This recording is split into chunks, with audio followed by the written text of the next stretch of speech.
Oh, I hope another song will see me through. Yeah, since that it's over, oh, much sooner than we guessed. And every minute I did it, well, those minutes were the best. Oh, I don't have time for money, 'cause I'm busy writing tunes. Oh, I hope another song will see me through.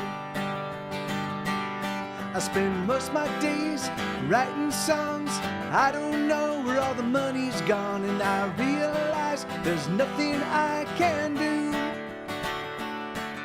'Cause I just ain't a businessman. I just write songs as best I can.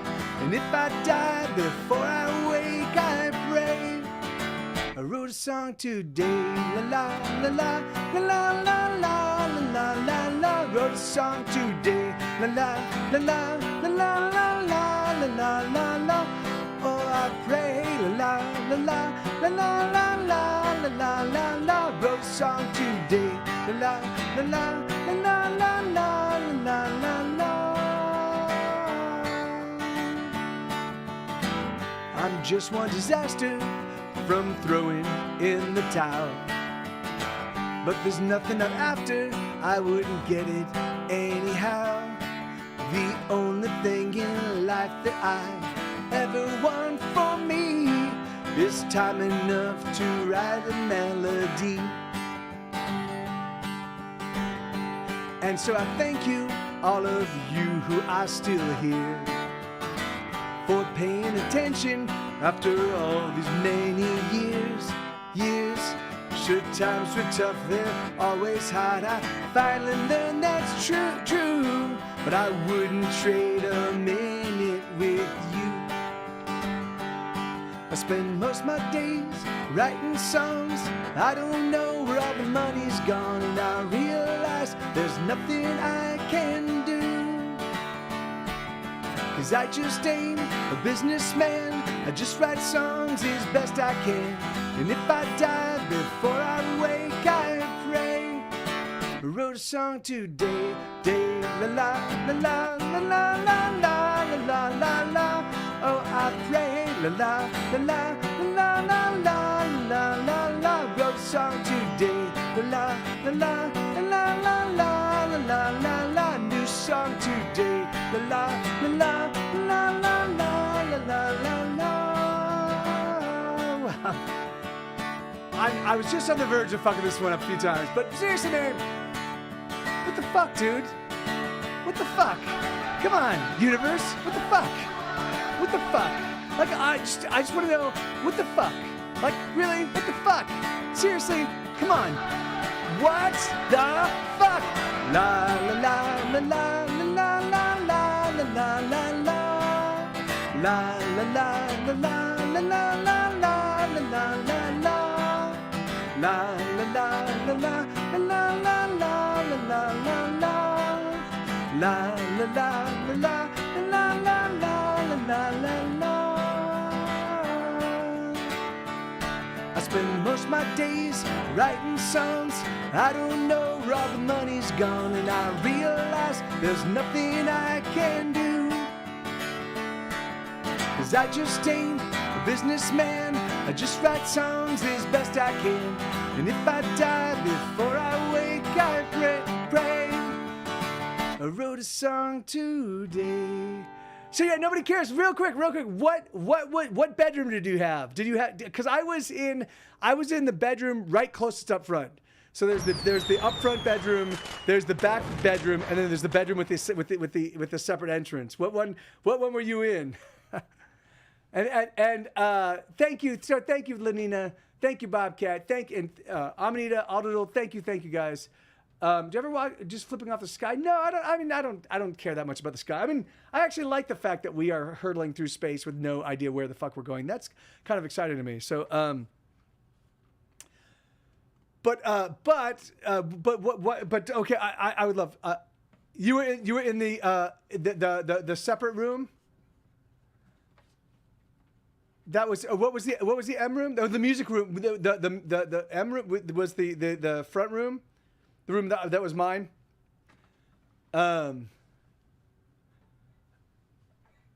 Oh, really? Oh, awesome. Awesome. Okay, I'm certain it's going to be mind-boggling. Dun, dun, dun. Dun, dun, dun. Oh, that's great. Yeah, that was your room. Yeah, that's awesome. Yeah, well, that's great. Well, then, we'll certainly have to talk about it. That's great. Look at that. That's just fucking nuts. Thank you, Aldadil. Thank you, man. Thank you. My pleasure. And thank you, Cup of British Tea. Yeah, me too. So yeah, I actually am doing if you're in Europe, I am doing a European friendly stream on Sundays. From 1 p.m. Central Time, which should be 8 p.m. If you're in the UK, 8 or 9 p.m. your time, depending on whether you're on the West or East Coast, until 11 or midnight. So. But thank you, everybody. My absolute pleasure. We're gonna go find somebody to raid so we can keep the rain trade up and running. So give me just 1 second. But I'm not gonna be able to stick around, unfortunately. So I'll need one of you guys to perhaps extend my condolences because I do have to get the fuck out of here. And hey, thank you, Cyberwolf. Right on. Thank you so much, man. Yeah, Schmed lived in the back, and Dave lived in the middle. And hey, thank you. Wait. So Dave, okay. So yeah, I was there during that period. Well, no, Dave actually, Dave and Schmed switched. So wait, so then you must have lived there right before I did. Why am I not remembering? Why am I not remembering who you are? We must know each other. I'm just. My brain is not working right now. Wait, hold on. Okay, but we're gonna rate somebody. Let's who's playing? It's Sarge. It's okay. Let's see who's playing right now. Let's see. Let's see who could use Thomas Frank playing music with 16 viewers. Keanu Reeves plays guitar. Okay, wait. Maybe because he's saying he looks like Keanu Reeves. Thomas Frank 93. All right, we're gonna go rate Thomas Frank. Okay, we're gonna rate Thomas Frank. 16 people. That's awesome. So let's raid Thomas. Oh wait, no, I can't. I'm typing that in his stream. Raid Thomas Frank 93. Okay, and it looks like he's playing like kind of metally stuff, but yeah, we'll check it out. So all right, I love you guys. Thank you, and yeah, man, we'll be doing this. So I'll be back here tomorrow. I stream 6 days a week now. 6 days a week. I just wanted to plus all the other crazy shit I've got going on. So that I'm a nerd. Dark Moon Garden. And I'm here tonight to stand up for the rights of other nerds. It's true. All right, I love you guys. I love you. Adios. I'll see you all very soon. A tutelaire. Cheers. Life is like a mob.